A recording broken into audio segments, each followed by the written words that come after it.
Overview of core practice number 2, interviewing and transcribing. Interviewing. Questions. Even in this step, the mentor text described in core practice number 1 is essential. Students were given a list of questions that they could ask their partners. These questions were taken from the mentor text. From there, students were able to select the questions that they felt comfortable answering. They pre-planned the details that they wanted to share as their responses to their questions to make sure that they were providing their interviewer with enough information. Student pairs were assigned, and a class period was devoted to them to interview each other. They were asked to take notes as they interviewed as well as record the interview. Partners also shared their pre-planned answers with the interviewer. This is essential because it helped students build their listening and speaking skills. Transcribing.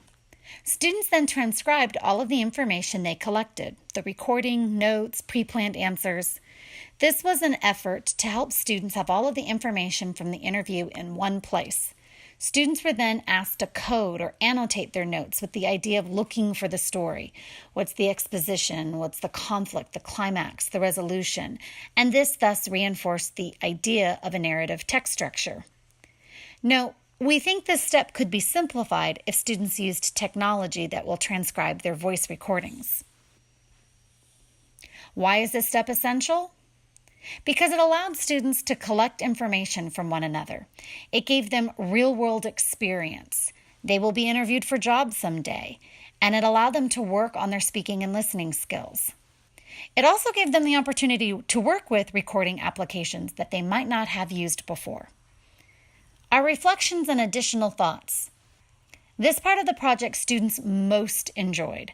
Some of the feedback included that they liked getting to know their peers, that they learned something new about someone they didn't even really know before, and that they felt more empathetic toward that person because they'd had the opportunity to really learn about their life. That said, students struggled with providing enough detail in their interview. When the interviewer went to write, they sometimes didn't have enough to construct a complete narrative. This enabled us to circle back and discuss how to draw information out of another person when they aren't providing enough detail. Teachers could have students practice by interviewing the teacher. However, the learning and having to go back and do more work is likely more powerful. Additionally, students wish that they would have written their own questions, which we'll likely implement in the future.